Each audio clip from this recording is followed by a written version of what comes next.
OpenAI's o3-mini model today. I know a lot of you are really curious about this one, especially since it's faster and it's being used in things like ChatGPT. We've got a ton of material to sift through, excerpts from their system card and a bunch of other related stuff, and it's all pretty technical. Yeah, it's dense stuff. That's kind of why we're here, though, right? We're cutting through the jargon. We want to figure out what actually matters about this o3-mini. What can it do? What are the potential downsides? And how does it compare to, the models that came before it? Exactly. So one of the first things that jumped out at me was this whole chain of thought reasoning concept. Sounds kind of high level, to be honest. It is. Basically, instead of just giving you an answer straight away, o3-mini breaks the problem down. It goes through steps, almost like how we think, actually.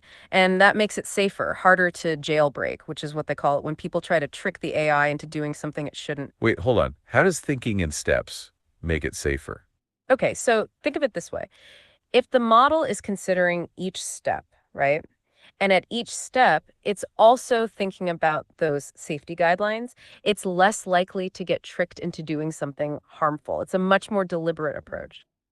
So it's like it has a conscience, double checking every move. You could say that, yeah. It's designed to really reason through its actions, so it's less impulsive, less easy to manipulate. And then there's this other thing too, this instruction hierarchy. Ooh, hierarchy. That sounds serious. It is. OpenAI has set things up so their system messages are like the top priority. Then you have developer messages, and then finally, anything a user, like you or me, might input. It's like a ranking system. Okay, so even if a developer tried to, I don't know, sneak in something shady, o3-mini would just ignore it. Pretty much, yeah. The system is designed to prioritize those top level safety instructions above everything else. That's reassuring. Speaking of safety, I know that's a big concern for you.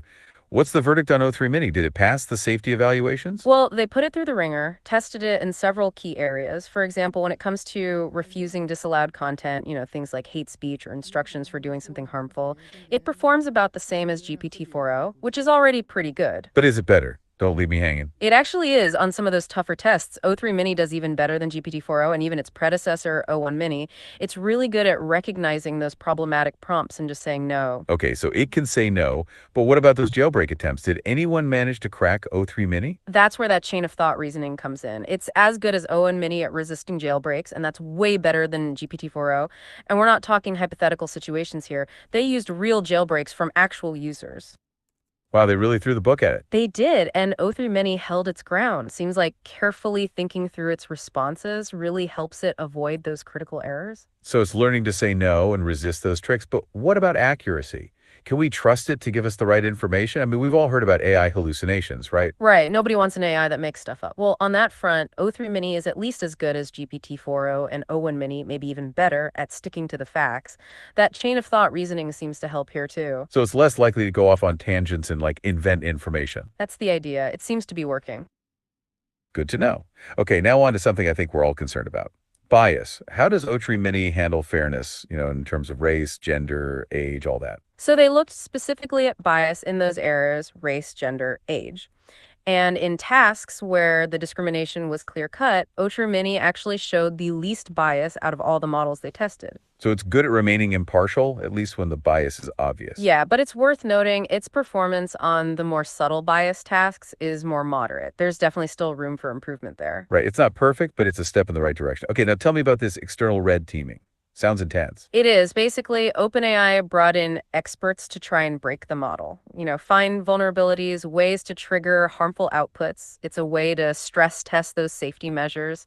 So, like ethical hackers for AI. Exactly. Okay, so how did o3-mini do? Did it crack under pressure? Nope. Performed really well, actually. Matched o1-mini in terms of safety and significantly outperformed GPT-4o. Remember how we were talking about its ability to say no?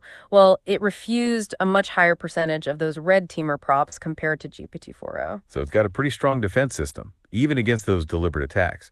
But how do they even evaluate the potential risks beyond those specific tests? They use something called the Preparedness Framework. It's a whole system for categorizing and evaluating the risks of these advanced AI models.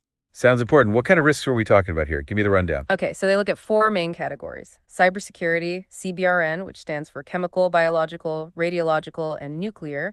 Then there's persuasion, and finally, model autonomy.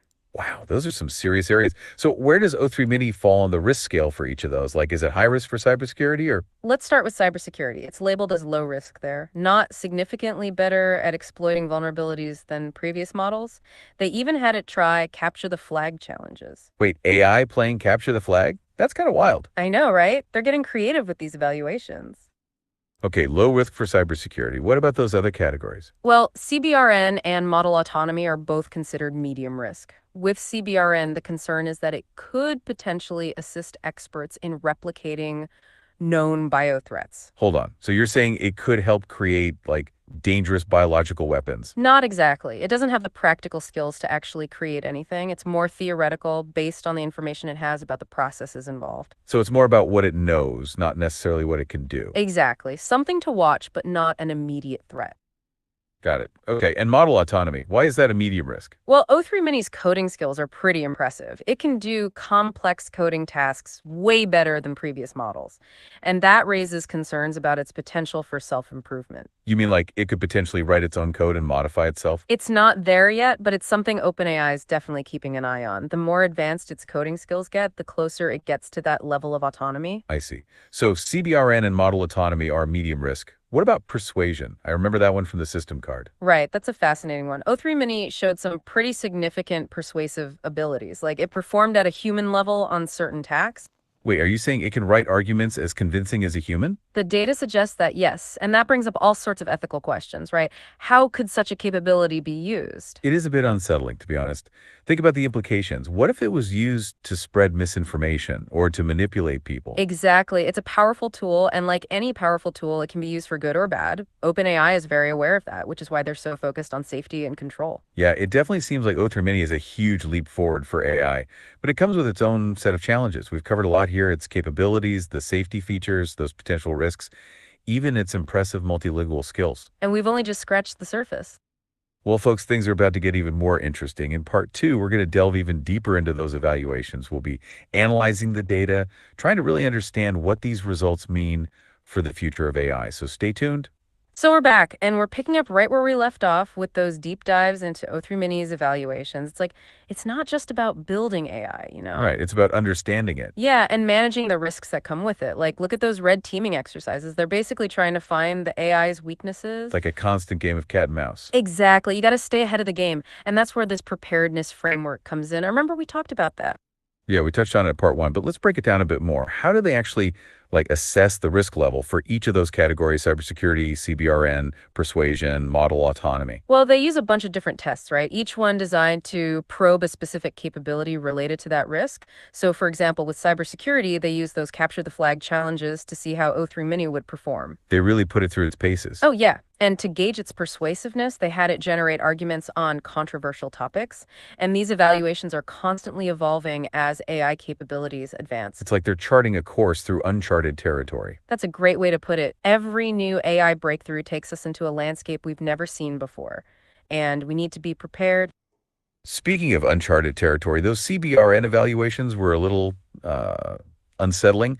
The fact that o3-mini could give you accurate info about creating biothreats, even if it can't actually do it, that's kind of scary. It is. It shows you that the risks aren't just hypothetical. Even if o3-mini itself can't build a bioweapon, someone could use that knowledge for malicious purposes. So it all comes back to control, right? And access, Hmm. making sure that information doesn't fall into the wrong hands.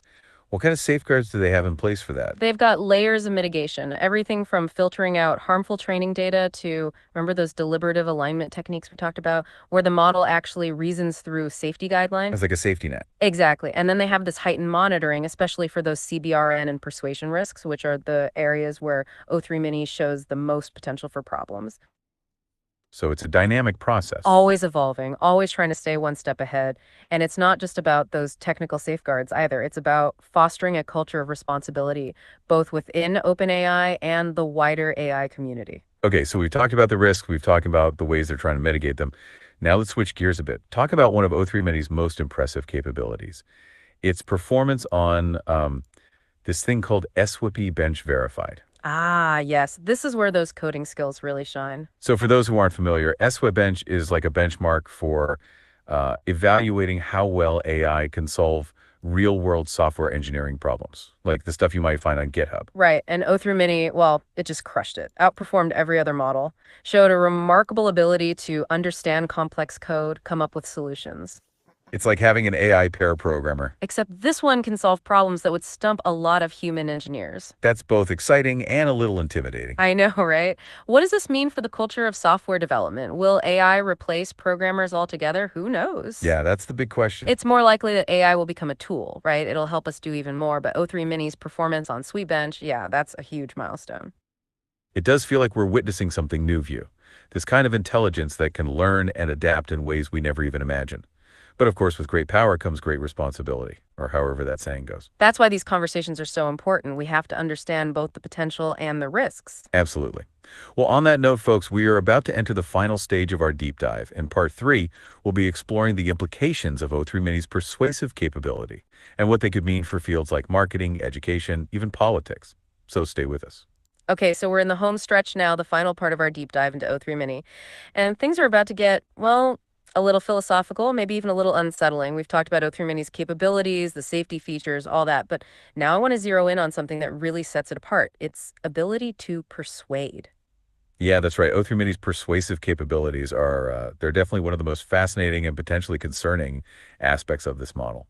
Remember those evaluations where they basically had o3-mini go head-to-head with human writers trying to, like, actually change someone's mind? Yeah, those were wild. It actually performed really well, like in the top 80, 90th percentile of humans. So basically, its arguments were often just as persuasive, if not more so, than arguments written by actual people.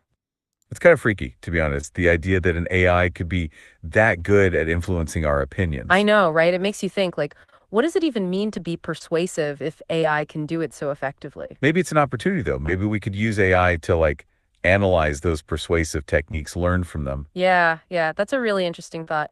AI could be like a tutor almost, helping us craft better arguments, express ourselves more clearly, more persuasively. It could revolutionize education, right? Mm, Turn students into these articulate, confident communicators.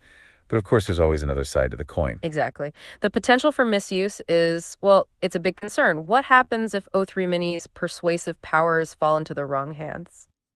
Imagine it being used to spread misinformation or to manipulate public opinion or even, to sway elections. Yeah, it's serious stuff, and it really highlights why OpenAI's focus on safety and control is so important. It's like they're walking this tightrope, right? Trying to harness the power of AI, but also safeguard against those potential dangers. And it's not just their responsibility either. We all have a role to play here. We need to be having these conversations, talking about the ethics of AI, demanding transparency from the people developing these technologies. That's a great point.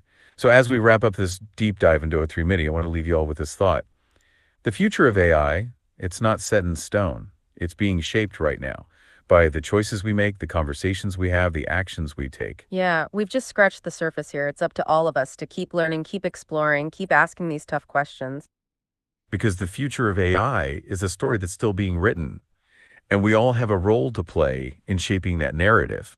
Thanks for joining us on this deep dive into OpenAI's o3-mini.